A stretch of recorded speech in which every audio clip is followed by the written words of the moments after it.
Party कार्यालय पर खजांची का जन्मदिन मनाया गया और इस दौरान सपा मुखिया ने सीएम योगी पर तीखा हमला बोला। सपा कार्यालय पर सपा के राष्ट्रीय अध्यक्ष अखिलेश यादव ने खजांची का जन्मदिन मनाया। यह वही खजांची है जो लॉकडाउन के दौरान एक बैंक में इनकी मां ने जन्म दिया था। तब से लेकर अब तक खजांची का हर साल सपा के राष्ट्रीय अध्यक्ष अखिलेश यादव जन्मदिन मनाते हैं। 2019 में लॉकडाउन में जब उसकी मां लाइन में खड़े होकर पैसे बैंक से निकाल रही थी तभी खजांची का जन्म हुआ था। तब से लेकर अब तक अखिलेश यादव खजांची का जन्मदिन मनाते हैं और इस जन्मदिन पर अखिलेश यादव ने भाजपा पर हमला बोलते हुए कहा कि जिन्होंने नोटबंदी कराया था वो तो भूल गए, लेकिन खजांची उसी ने जन्म लिया था। लेकिन भाजपा सरकार ने आज तक खजांची को न देखने आई न कोई उपहार दिया। इस बार उम्मीद है कि भाजपा सरकार खजांची को जरूर उपहार देगी। अखिलेश यादव ने योगी पर पंच करते हुए कहा कि सब शांत होते हैं, कम बोलते हैं, झूठ नहीं बोलते, लेकिन यहाँ तो विपरीत है। योगी जी पर तंज करते हुए कहा यह कोई संत नहीं है, संत की वाणी में मिठास होता है। संत जब भी बोलता है जग और लोक कल्याण की बात करता है, लेकिन कलयुग में देखिए संत किस तरह से योग्यता का परीक्षा लेना पड़ेगा और यह परीक्षा उन्हें जनता 2027 में उखाड़ फेंकेगी। इकबाल अहमद, लखनऊ, समाचार 24। उन्हें आईसाइट चेक कराना चाहिए अपनी, क्योंकि एनसीआरबी के आंकड़े झूठे नहीं हैं। अगर मुख्यमंत्री जी ये बात बोल रहे हैं उसका आधार क्या है? कोई आधार तो होगा, कोई आंकड़े तो होंगे। इसीलिए जो अपने सच्चे मुकदमे वापस लेते हो उनसे क्या उम्मीद करोगे?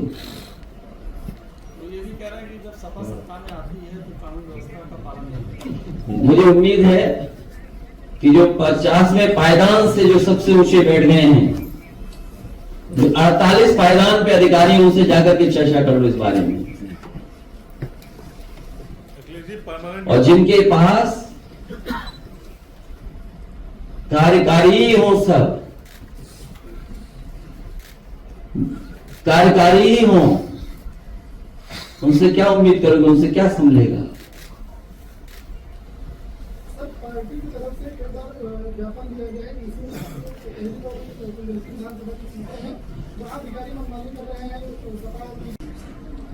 और बुलडोजर प्रतीक नहीं हो सकता है, लेकिन सरकार बुलडोजर से चला रही थी और वो भी सुप्रीम कोर्ट ने फिर कहा यह बहुत मनमानी है कि आप बुलडोजर लेकर नहीं आ सकते और रातों रात घर नहीं तोड़ सकते हैं। आप परिवार को घर खाली करने का समय नहीं देते हैं। घरेलू सामानों का क्या उचित प्रक्रिया का पालन किया जाना चाहिए था, वहीं पूरी तरह झिंगल रहा जो अराजकता है। सोचिए सुप्रीम कोर्ट में यह टिप्पणी होती हो कि आप बुलडोजर लेकर के जाते हैं लेकिन घर परिवार के लोगों को अपना सामान निकालने का भी मौका नहीं देते हैं। जो घर की गृहस्थी है उसको भी निकालने का मौका नहीं देते हैं। समय नोटिस मिलना चाहिए, नोटिस नहीं देते हैं और उसकी वजह से सरकार को ये अपमान झेलना पड़ रहा है। और ये पहली बार जुर्माना ही नहीं बल्कि कोर्ट ने ये कहा है कि ऐसे अधिकारियों के खिलाफ कार्रवाई भी हो जिन्होंने इस तरह का काम किया है, और वो भी कहां? मुख्यमंत्री जी के घर के बिल्कुल बगल में। ये उस पर इस तरह का सुप्रीम कोर्ट की टिप्पणी आई है। जो सरकार दूसरों के लिए न्याय का उदाहरण बननी चाहिए वो अन्याय कर रही है, इसलिए आए दिन उसे न्यायपालिका से डांट पड़ रही है, जुर्माना तक लग रहा है। पुलिस छापे मारती थी, अब पुलिस पर छापे पड़ रहे हैं। पुलिस छापे मारती थी, अब पुलिस पर छापे पड़ रहे हैं। और यहां बहुत कुछ मिल रहा है उसके बारे में कहा जाता है कुछ है ही नहीं वहां पर, कुछ निकला ही नहीं वहां पर, कुछ था ही नहीं वहां पर। जिसका काम भेदभाव मिटाना है वो भेदभाव बढ़ा रहे हैं। सुरक्षा जैसे मुद्दों पर बहुत हुई, फलाने की मार, अब की बार डैश डैश, आप जानते होंगे किसकी सरकार। जैसे नारे लगाते हुए आए वो महंगाई, बेरोजगारी, भ्रष्टाचार, महिला सुरक्षा के बारे के सारे रिपोर्ट तोड़ चुके हैं। अगर हम इनकी तुलना करें जिस समय ये सरकार में आए और सरकार कि आज के आंकड़े अगर हम देखें तो हर मानक में, चाहे वो महंगाई हो, बेरोजगारी हो, भ्रष्टाचार हो, और चाहे महिला सुरक्षा के सारे रिकॉर्ड तोड़े हैं। न केवल रिकॉर्ड तोड़े हैं, बल्कि महिला सुरक्षा को लेकर के, उन्हें न्याय को लेकर के इतना महिलाएं या बेटियां कभी मुख्यमंत्री आवास में आत्मदाह करने नहीं आई जितनी इस सरकार में आई।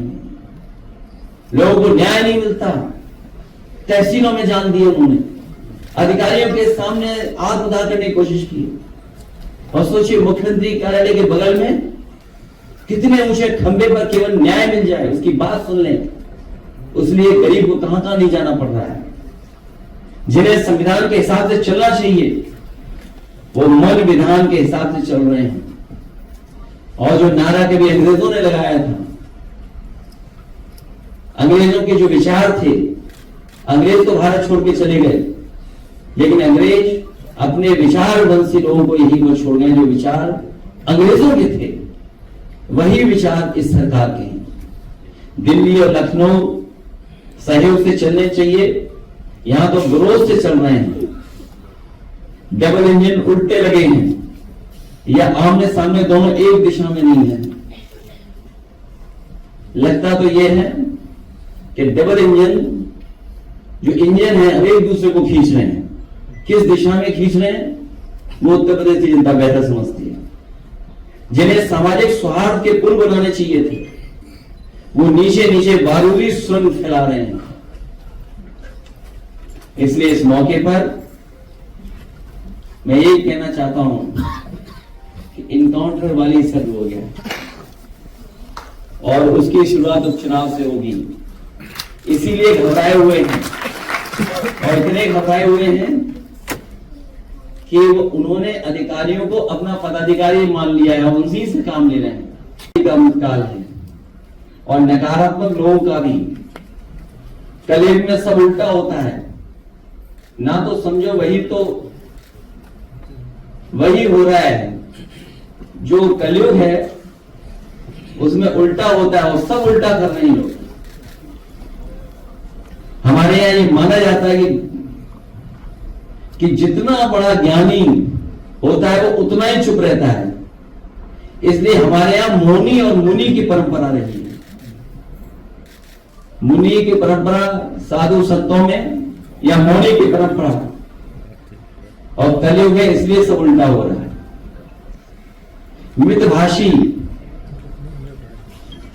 मितभाषी वाचाल बन गए हैं आजकल। वो मितभाषी नहीं बन रहे हैं, उनका सुनिए क्या कह रहे हैं आजकल। झूठे प्रचारक बन गए हैं, अभय निवारण करने वाले भय का प्रसार कर रहे हैं। परोपकारी लोग अत्याचारी का काम कर रहे हैं। जिनका काम सरकार चलाना है वो बुलडोजर चला रहे हैं और विकास का प्रतीक विनाश का प्रतीक बन गया है। और अभी सुना होगा हमने और आपने कि किसी भी सरकार को इस तरीके से सुप्रीम कोर्ट ने नहीं कहा होगा जिस तरीके से इस सरकार को कहा है। और सुप्रीम कोर्ट ने जो कहा, ये पहली बार ऐसा हुआ है कि देश में पहली बार सुप्रीम कोर्ट ने बुलडोजर एक्शन के खिलाफ उत्तर प्रदेश सरकार पर 25 लाख का भारी भरकम जुर्माना लगाया है। अगर कहीं ऐसा हुआ हो तो बताइए, जहां सुप्रीम कोर्ट ने जुर्माना सरकार पर लगाया हो और जजों ने कहा यह सरकार बहुत अहंकारी है, ऐसा लगता है कि यूपी में कानून का राज समाप्त हो गया है, उत्तर प्रदेश में शक्ति और सत्ता का अनुचित दुरुपयोग हो रहा है।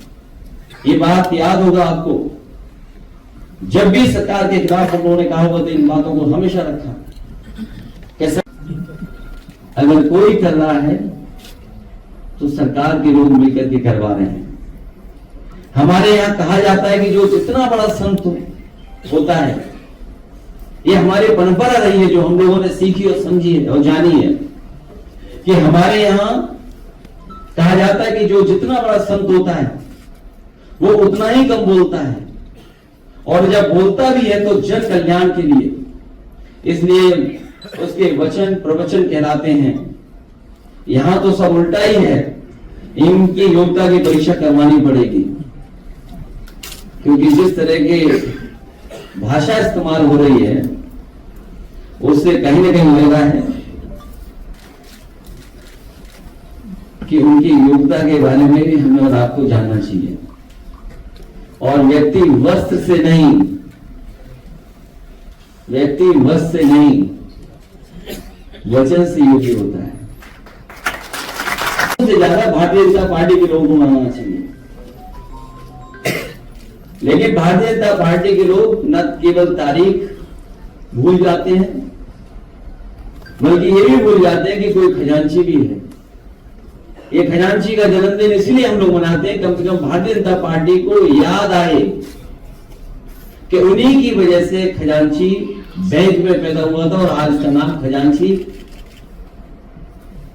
के नाम से हम सब लोग जानते हैं। कम से कम उस बैंक को, मैंने पहले भी कहा और फिर कहता हूं, उस बैंक को कम से कम इसकी पढ़ाई का ख्याल रखना चाहिए था। अगर बैंक ख्याल नहीं रख पा रही थी तो भारतीय जनता पार्टी को किसी न किसी योजना में शामिल कर करके कम से कम बच्चे के भविष्य की चिंता करनी चाहिए थी। न उन्हें भविष्य की चिंता कर रहे हैं, न पढ़ाई की चिंता कर रहे हैं। अगर कोई उस बच्चे के भविष्य के बारे में चिंता कर रहा है तो केवल हम सब समाजवादी लोग उस करवाते हैं।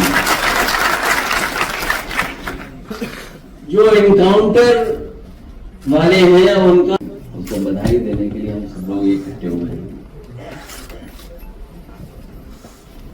खजांची जितना बड़ा होता जा रहा है, नोटबंदी की नाकामी उतनी ही हम लोगों को दिखाई देने लगी है। और सच्चाई तो ये है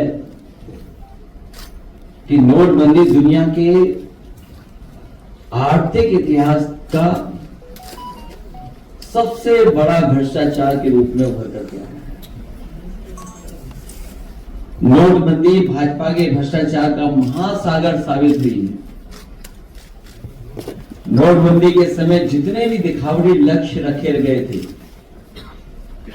उनमें से एक भी पूरा अभी तक सरकार नहीं कर पाई। उन्होंने दावा कर पाई है आज तक कि नोटबंदी के समय पर जो उन्होंने लक्ष्य रखे थे, वो एक भी लक्ष्य पूरा सरकार का नहीं हुआ है।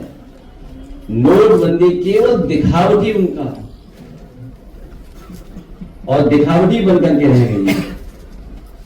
नोटबंदी का असर स्लो पॉइजन जैसा था। पिछले 8 साल में इसने किसान, मजदूर, मध्यम वर्ग, नौकरी पेशा, पेशेवर लोग और छोटे दुकानदार, व्यापारी, रेडी पटरी, फेरी वाले सबको अपना शिकार बनाया, और कोई वर्ग नहीं छूटा होगा जिस वर्ग को नोटबंदी की वजह से छत न पहुंची हो। नोटबंदी न केवल नोटबंदी रह गई थी, बल्कि नोटबंदी के बाद जो भारतीय जनता पार्टी के अन्य फैसले भी लिए गए, जैसे जीएसटी, और उससे भी बड़े पैमाने पे कारोबारियों का नुकसान पहुंचाने का काम भारतीय जनता पार्टी ने किया।